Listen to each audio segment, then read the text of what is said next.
Gimana caranya biar sembuh? Ya makanya banyakin pengetahuannya dulu.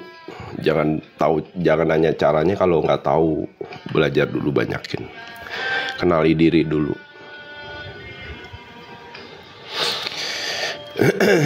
Nah itu dijawab tuh, kan tubuhnya yang sakit. Pintar tuh.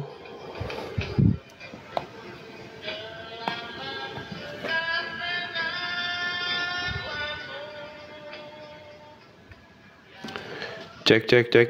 Aman ya? Suara aman ya? Gambar aman ya?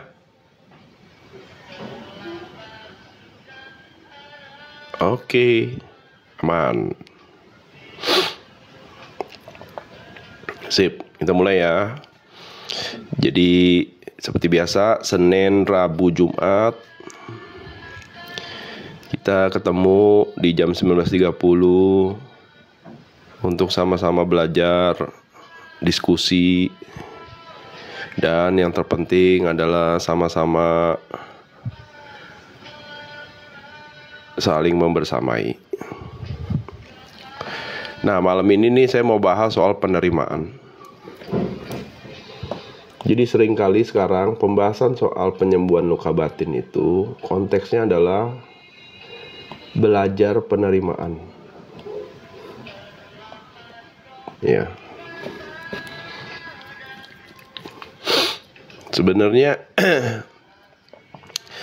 penerimaan ini adalah gerbang pertama nih untuk kita bisa sembuh dari luka-luka batin yang mengisi wadah kita sampai kita tidak lagi mampu menerima aliran energi kasih sayang dari semesta dan Sang Pencipta. Sehingga kita tidak bisa merasakan apa itu. Ya. Soal netralitas, soal kebahagiaan. Karena kita belum selesai dengan yang namanya penerimaan. Nah, rahasia kebahagiaan adalah membiarkan setiap situasi menjadi apa adanya. Bukan seharusnya apa yang Anda pikirkan. Nah, ini konteks ini lebih ke penerimaan atas realita. Apa adanya aja gitu loh. Ya kita terima. Ya. Kamu masih terluka, ya diterima dulu. Kamu masih kurang materi, ya diterima dulu. Ya. Jangan fokus ke apa yang kamu pikirkan atau keinginan. Karena di saat kamu fokus terhadap apa yang kamu inginkan, kamu akan sulit untuk mempraktekkan, menyadari apa yang harus diterima dari realita yang diizinkan terjadi itu. Jadi intinya ini adalah soal penerimaan. Yang dalam konteks ini berarti mengakui sesuatu tanpa menghindari, menyangkal atau menentangnya. Ya. Jadi apa adanya diterima. Bukan ada apanya. Tapi apa adanya. Kadang-kadang kita ini hanya mau menerima kalau ada apanya. Kalau dia minta maaf, kok saya terima. Ya. Kalau dia sujud di depan saya, kok saya terima.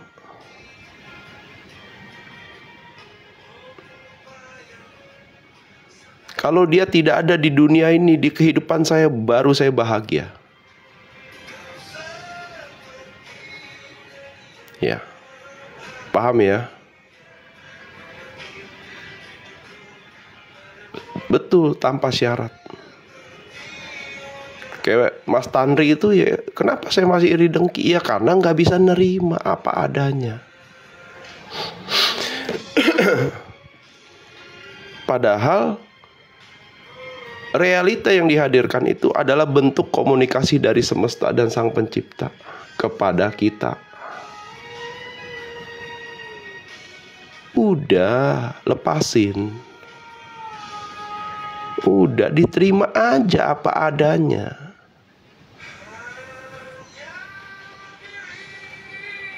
Gitu.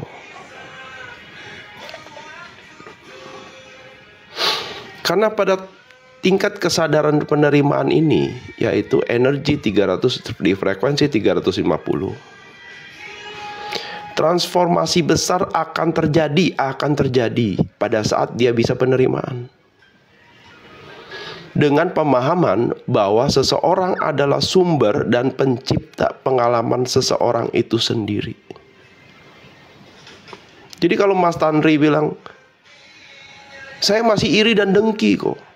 Ya selamat, karena baru saja Mas Tanri menciptakan pengalaman hidup dirinya sendiri, yaitu terjebak dalam amarah, nafsu amarah. Bukan karena dia, tapi karena Mas Tanri belum bisa penerimaan atas realita yang apa adanya, yang dimana semesta sedang memberikan pesan kalau ada yang masih harus diberesin di dalam dirimu.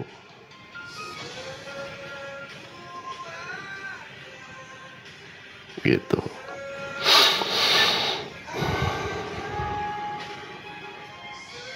Sehingga pada saat dia menyadari ya,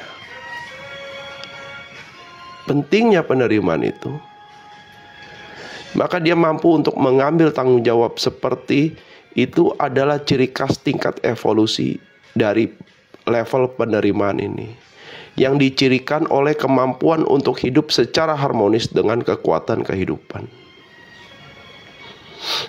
Jadi akalnya dipakai untuk menemukan makna dari realita yang dihadirkan setelah dia praktek penerimaan. Sebelum kamu bisa praktek dan sadar soal penerimaan, hidupmu itu hanya soal melihat keluar.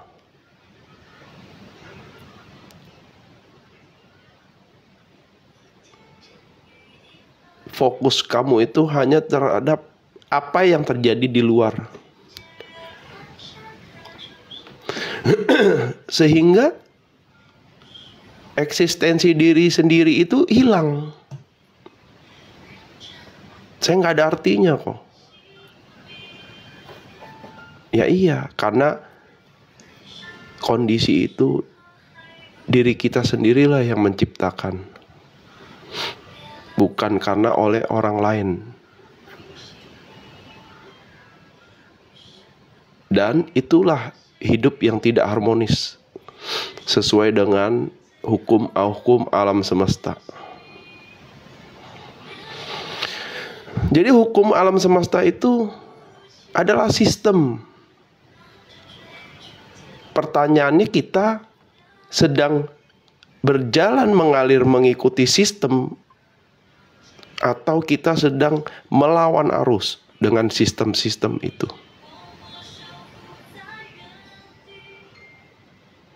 Kuncinya adalah di penerimaan. Nah, jadi ada ada petanya ya, peta Hawkins ya, yang biasa saya pakai. Saya.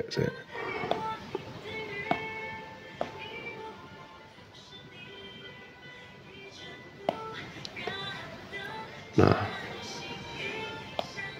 penerimaan itu ada di level 350, frekuensi 350.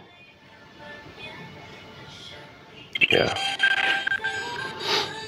Di saat dia bisa penerimaan, maka pandangan terhadap hidup itu dia mulai selaras nih, mengalir dia. Lalu perasaan yang hadir itu yang mengampuni. Mengampuni diri, mengampuni situasi dan kondisi, serta mengampuni hal-hal yang di luar diri yang kita anggap sebagai penyebab keterpurukan penderitaan kita. Lalu pandangan terhadap Tuhan itu ya Maha Pengampun.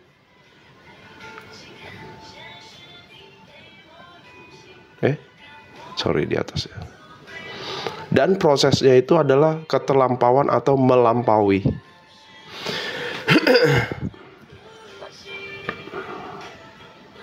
Ya.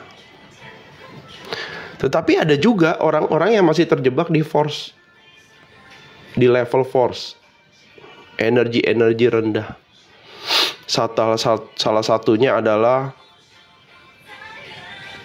kemarahan, benci, ketakutan, kesedihan, tak berdaya.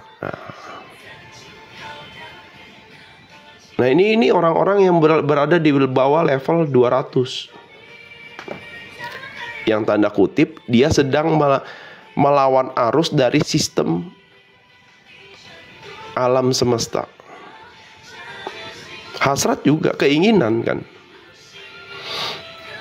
Gitu loh. Nah, di level bawah ini dibagi dua peran.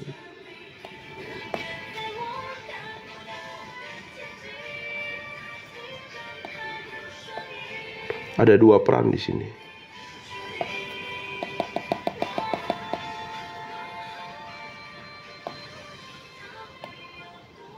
Kayak sinetron pokoknya. Kayak Mas Tanri itu lagi main sinetron dia. Di sini dia sebagai korban.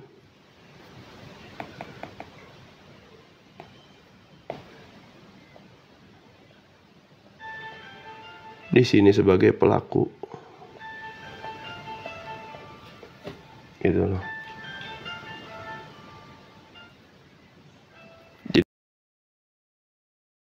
Jadi dia bertukar peran terus dia.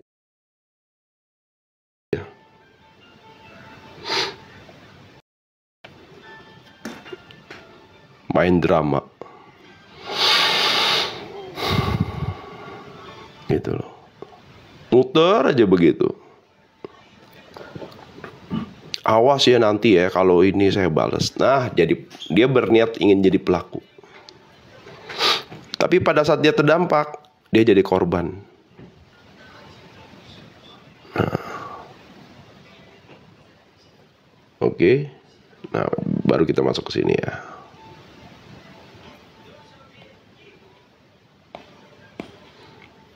Semua orang di level di bawah 200, frekuensi 200 di force ini cenderung tidak berdaya. Melihat diri mereka sebagai korban, bergantung pada belas kasihan hidup dari orang lain. Ya. Jadi butuh banget diakui gitu loh. Supaya dia tidak lagi iri dan dengki.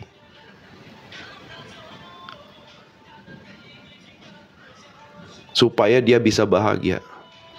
Dan itu ditunggu terus ya, validasi itu dari orang lain.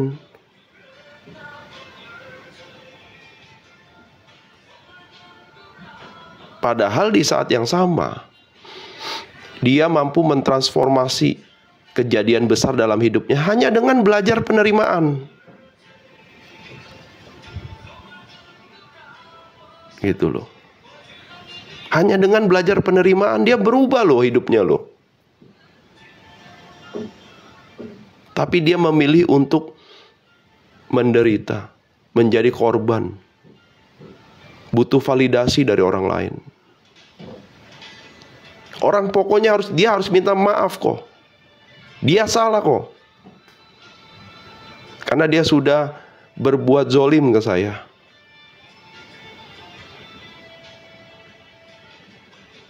Kenapa bisa terjadi? Bagi orang-orang yang level kesadarannya di bawah 200. Karena ini bermula dari keyakinan bahwa sumber kebahagiaan seseorang atau penyebab masalah seseorang adanya di luar. Gara-gara dia kok. Gara-gara Jokowi kok. Ya, gara-gara orang tua saya kok.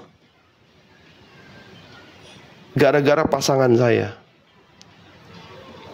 Bisa bayangin nggak hidupnya itu cuma nunjuk keluar gitu loh. Lalu buat apa Tuhan itu ngasih kita akal, budi dan pekerti?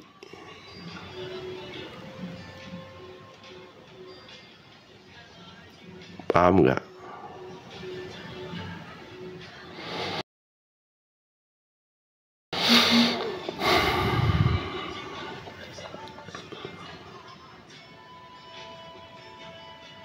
Jadi dia selalu menunggu kebahagiaan yang datang dari luar. Dia selalu berharap, ya, orang itu tidak lagi membuat dia merasa bersalah.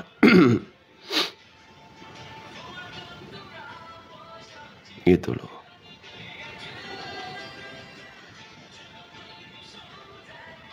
Makanya pada saat dia belajar penerimaan, ada sebuah lompatan besar, mengambil kembali kedaulatan diri dan kekuatan dalam diri sendiri, yang diselesaikan pada tingkat penerimaan, dengan kesadaran bahwa sumber kebahagiaan adanya cuma di dalam diri sendiri.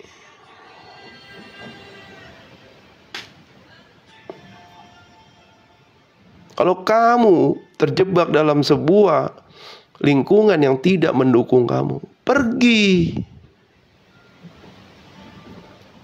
Gitu loh.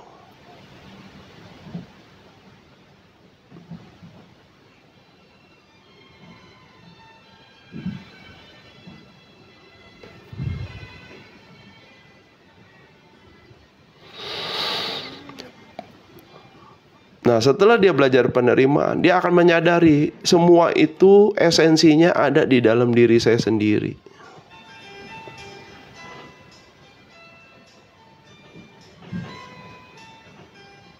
Maka pada tahap yang lebih berkembang ini, tidak ada yang disebut di luar sana. Di luar sana tuh nggak ada kalau kita udah belajar penerimaan. Yang memiliki kapasitas untuk membuat seseorang bahagia dan cinta bukanlah sesuatu yang diberikan atau diambil oleh orang lain, tetapi diciptakan dalam dirimu sendiri. Jadi kalau masih iri dan dengki, berarti dia pikir kebahagiaannya diambil, direbut. Ya. Dia pikir kebahagiaan itu bisa dicuri. Padahal nggak pernah hilang itu kebahagiaannya. Begitu juga dengan cinta kasihnya.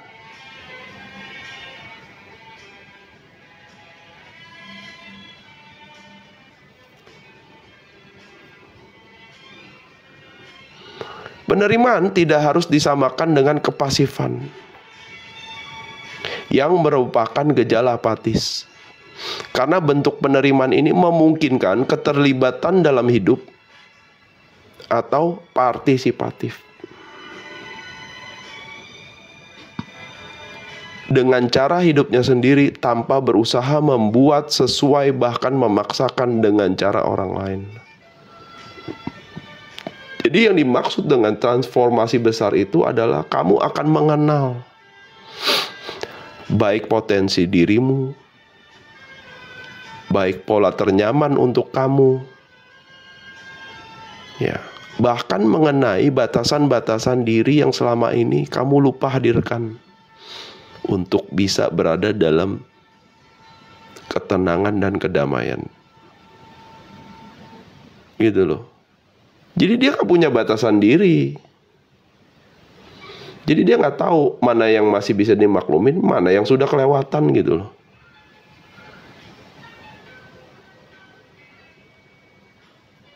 Ya.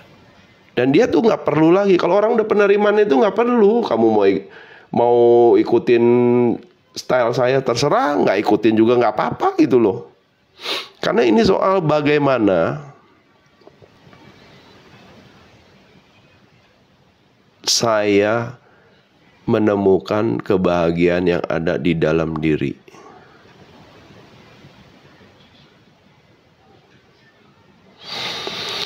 Ini sampai sini paham nggak? Tangkap nggak?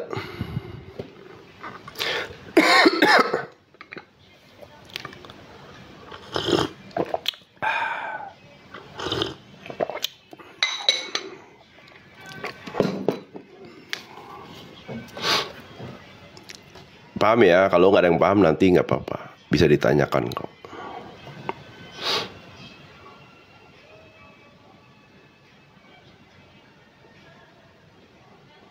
Oke, lanjut ya. Nah, dengan penerimaan ada ketenangan emosional yang hadir. Dan persepsi pun diperlebar saat penolakan dilampaui. Ya. Jadi dengan belajar penerimaan, perubahan itu hadir secara masif di ranah batin. Gitu loh. Seseorang sekarang melihat sesuatu tanpa distorsi atau salah tafsir, konteks pengalaman diperluas sehingga seorang mampu melihat keseluruhan gambar. Misal bos marah-marah padahal dia yang salah. Sikap saya harus bagaimana? Loh, kamu itu digaji itu nggak cuma untuk kerja, tapi kamu digaji untuk nerima ocehan bos. Kalau nggak terima, ya sudah, pergi. Susah amat.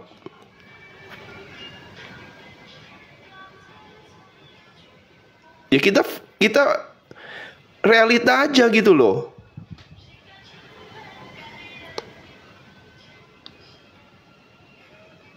Kalau nggak bisa berarti, kalau nggak bisa penerimaan soal itu, nanti kamu yang sulit gitu loh. Yang penting adalah apa? Ya udah, dia mau marah-marah, gue yang penting bodo amat, gue nggak salah. Terus kenapa saya harus sakit hati gitu loh?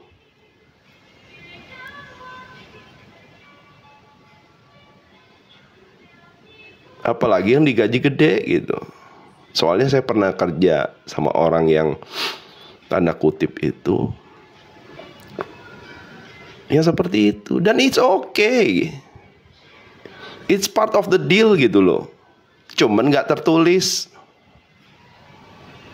gitu. Makanya belajar penerimaan.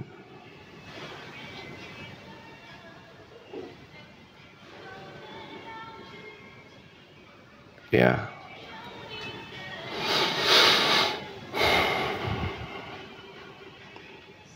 Kenapa ya ini? Ada ketenangan emosional. Jadi bos mau marah-marah juga, emang orangnya begitu.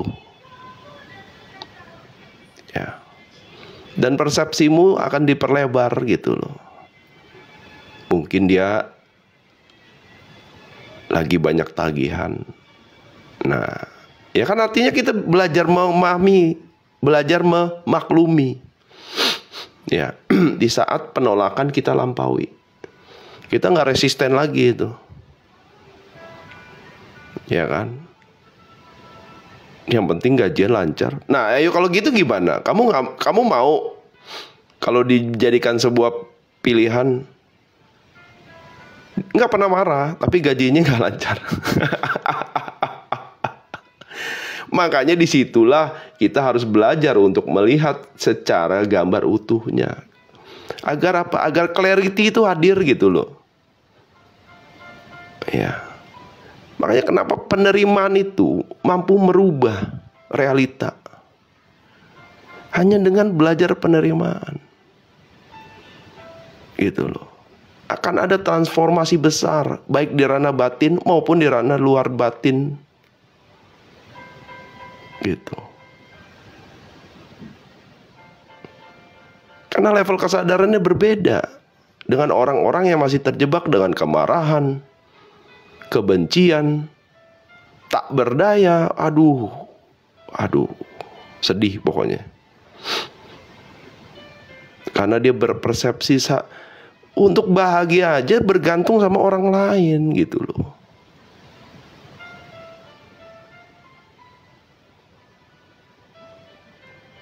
Jadi pada penerimaan pada dasarnya berkaitan dengan keseimbangan, proporsi dan kesesuaian, sehingga pada tingkat penerimaan ini kita tidak lagi tertarik untuk menentukan benar atau salah, melainkan berdedikasi untuk menyelesaikan masalah dan mencari tahu apa yang harus dipetik maknanya dari masalah yang dihadirkan ke diri kita. Jadi kita melihat realita itu sebagai cermin. Ngaca kita. Gitu loh. Apa sih yang harus dirubah di dalam batin saya?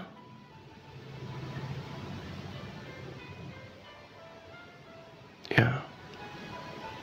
Kenapa saya pakai gambar ini? Ini karena supaya saling support.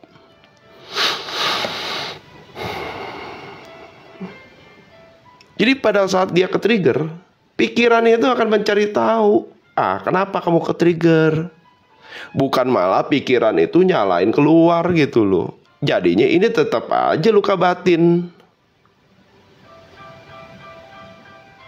Nah, pada saat dia menggunakan si pikiran untuk memetakan realita itu, supaya dia menemukan kok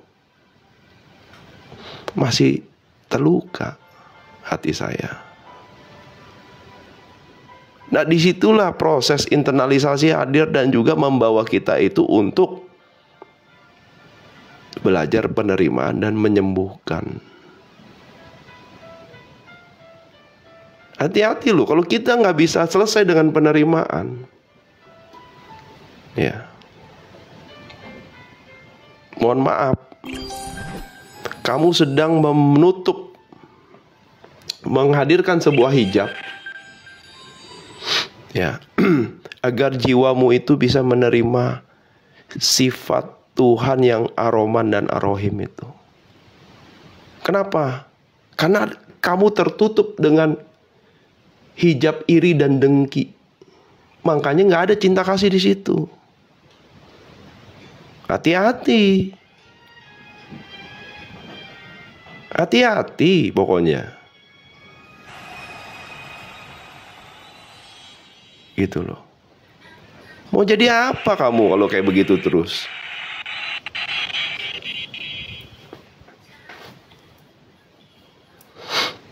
Nggak bisa masuk. Pokoknya kalau kamu udah ada hijab nih, emosi, iri dan dengki, amarah, nanti cinta kasih itu nggak bisa masuk. Cahaya ilahi itu nggak bisa menerangi jiwamu, makanya gelap gitu loh. Hidup kamu tuh gelap.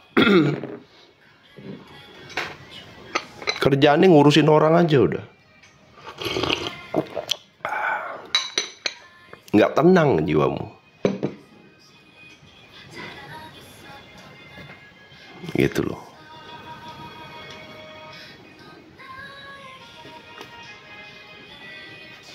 Karena dia nggak nangkep pesannya dari realita yang dihadirkan itu. Dia nggak menangkap pesannya dari Sang Pencipta yang dititip lewat semesta. Apa sih pesannya gitu loh, supaya saya bisa melepas hijab ini gitu loh.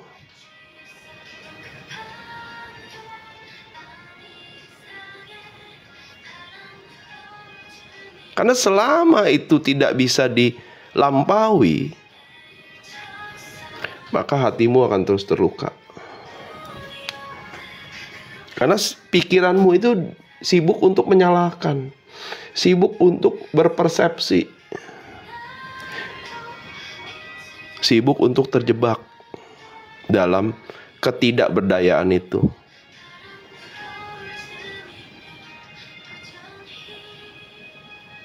Gitu.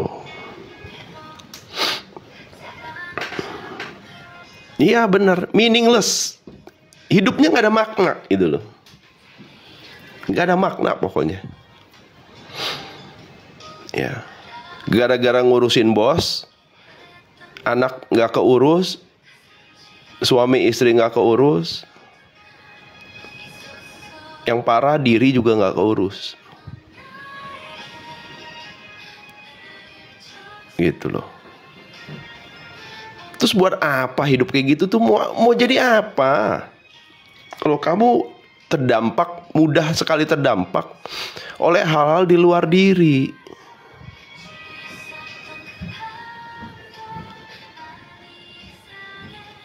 Gitu loh.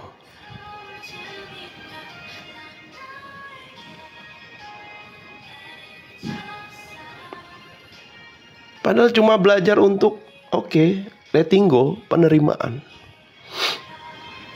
Kalau masih ada luka-luka batin itu, belajar untuk letting go, melepaskan yang bukan kamu.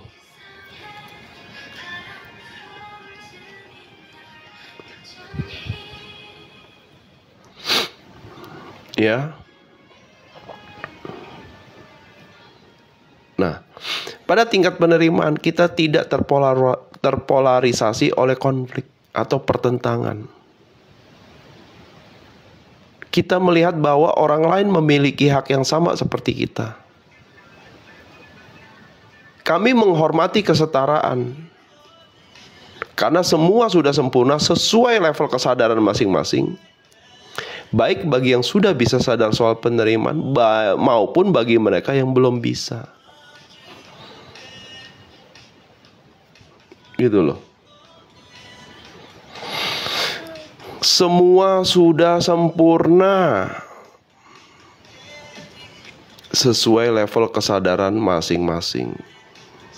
Indah banget kalau bisa memahami ini. Indah pokoknya hidupnya. Kita nggak usah debat lagi, kita nggak usah ribut lagi, kita nggak usah buang energi, kita nggak usah buang waktu. Yang ada adalah apa? Hidup akan dominan berada di jiwa tenang. Hidup akan dominan berada di jiwa tenang. Saya cuma mau kasih bocoran. Apa yang kamu cari soal yang namanya hikmah, makna, solusi, bahkan hidayah sekalipun hanya bisa kamu terima pada saat jiwa kamu tenang. Udah, itu bocorannya. Hanya bisa diterima pada saat kamu berada di jiwa tenang. Di saat jiwa kamu tenang, kamu akan bisa menerima, melihat, mendengar apapun yang selama ini tidak bisa kamu terima, tidak bisa kamu lihat, dan tidak bisa kamu dengar. Karena kamu gak tenang, berisik, ngurusin yang di luar diri.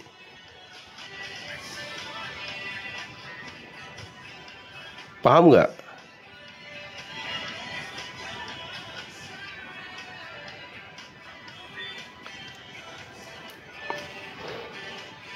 Makanya kenapa kita itu harus belajar penerimaan? Kenapa kita itu harus belajar untuk berada di jiwa tenang? Kenapa kita harus bisa fokus ke dalam diri? Karena apa? Supaya kita mengenal diri kita sendiri.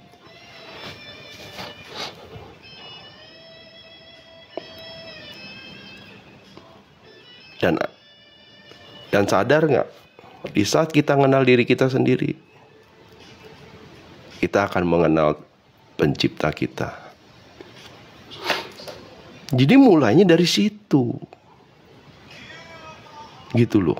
Kalau kamu lebih kenal musuhmu itu yang bikin kamu iri, bikin kamu dengki, lah kamu doanya kemana gitu loh.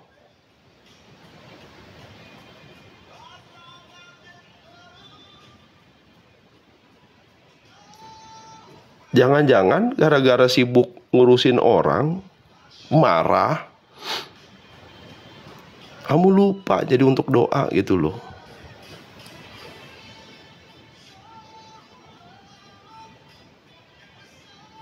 Ayo jujur. Berarti kamu kena goda dan hasut. Dia lupa dia sama dirinya sendiri. Di saat dia lupa sama dirinya sendiri, pasti dia itu terputus koneksinya. Boro-boro mikirin doa gitu loh. Yang ada iri, dengki, amarah, dendam, kepahitan. Itu aja yang diputer-puter gitu loh lagunya. Kenapa semakin kamu terjebak dalam drama-drama ego itu, maka diri palsu yaitu ego dan pikiran semakin eksis mendominasi diri kamu tanpa kamu sadari. Gitu. Hati-hati, makanya hati-hati. Gitu loh. Kamu sedang dikelabui sama dirimu sendiri yang palsu sebenarnya. Nah, meninggal pun harus dalam keadaan tenang lah. Kalau nggak terima penerimaan, gimana itu bisa tenang? Makanya, nih ya, makanya kalau paham, kalau percaya yang namanya hukum karma, saya kasih bocoran gini. Pernah nonton film nggak? Pada saat penjahatnya mati, penjahatnya bersumpah, kita akan ketemu lagi, awas kamu nanti. Ya, saya akan balas dendam. Terus di kehidupan berikutnya, dia ketemu orang, kok kayaknya gue gak kenal, gak apa, tapi kenapa gue benci banget.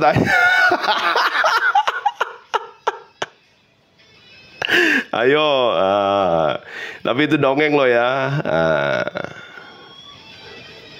Pernah ngalamin gak gitu? Gue gak kenal dia, kenapa gue benci sama orang ini? Aneh ya. Jangan-jangan dulu berpasangan dulu, tapi sebagai ya jagoan dan penjahat gitu loh.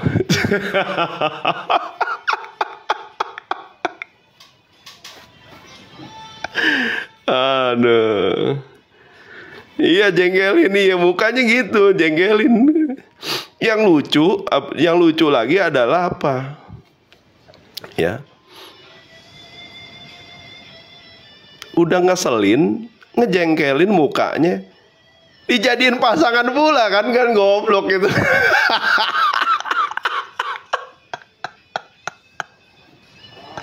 Aduh, kocak banget kan, beneran gak? Dijadiin pasangan pula, kerjanya berantem aja kayak dulu waktu di kehidupan sebelum itu kan. Aduh. Aduh.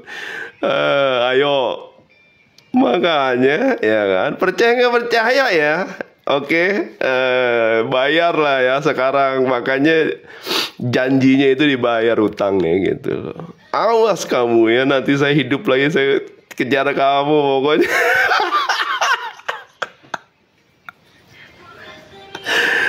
Aduh, kocak beneran. Karena dijadiin pasangan, lucu kan? Kok pasangan saya begini kok, toksik kok, NPD lah. Kamu yang mau piye toh? Kan lucu gitu loh.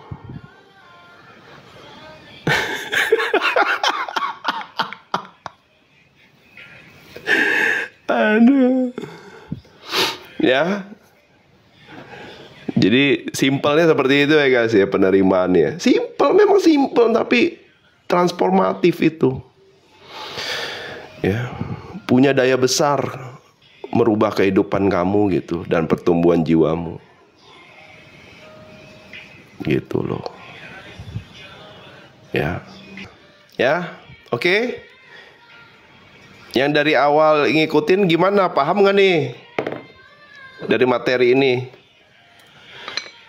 Malam.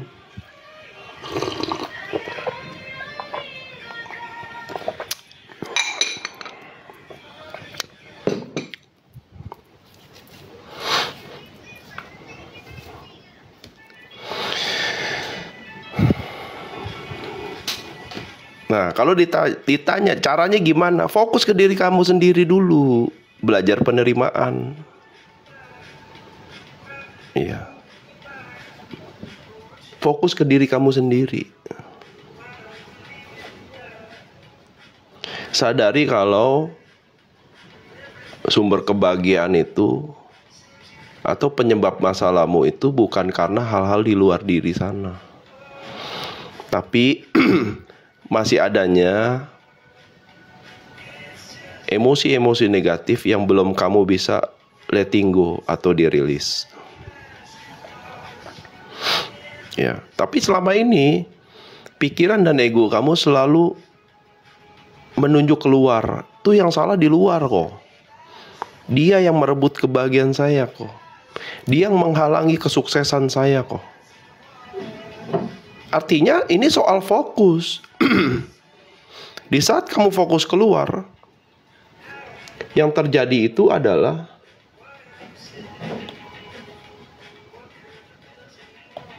kamu hanya akan fokus ke pengalaman yang akan dialami kembali, itu diulangi kembali. Jadi kuncinya itu adalah fokus. Fokusnya ke dalam atau fokusnya keluar. Di saat kamu fokus keluar, nunjuk keluar, maka yang terjadi adalah pengalaman aja. Mengulangi pengalaman yang itu-itu aja.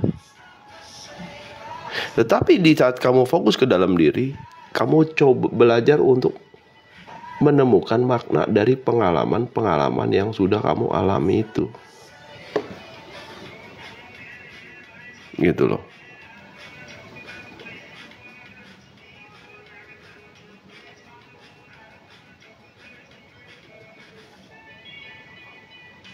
Nah, pada saat dia fokus ke dalam diri, dia akan mengevaluasi semua.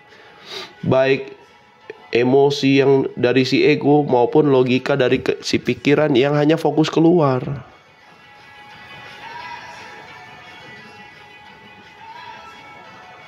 Nah, disitulah dia akan bisa menerima, belajar menerima. Oh, ternyata mereka ini sedang mengajarkan saya. Guru sebenarnya mereka itu. Yang bikin kamu iri, yang bikin kamu dengki. Guru yang mengajarkan kalau kamu itu banyak luka batin yang masih harus diberesin. Gitu loh, paham gak?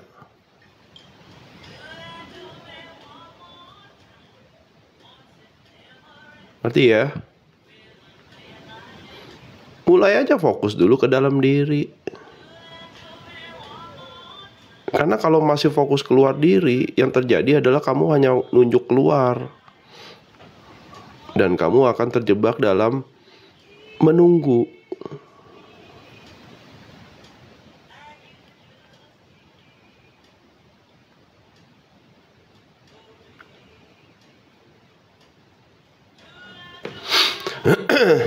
Oke?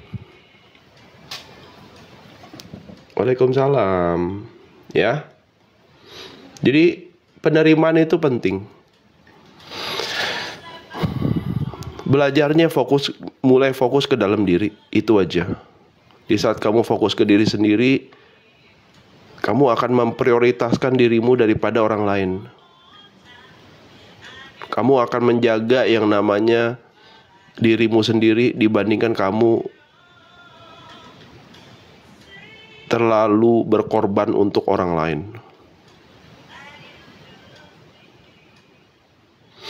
Gitu loh. Nah, penerimaan itu banyak hal. Mulai dari penerimaan atas diri kita sendiri, penerimaan atas situasi dan kondisi, penerimaan terhadap kehidupan yang kita jalani, bahkan penerimaan atas realita. Gitu loh.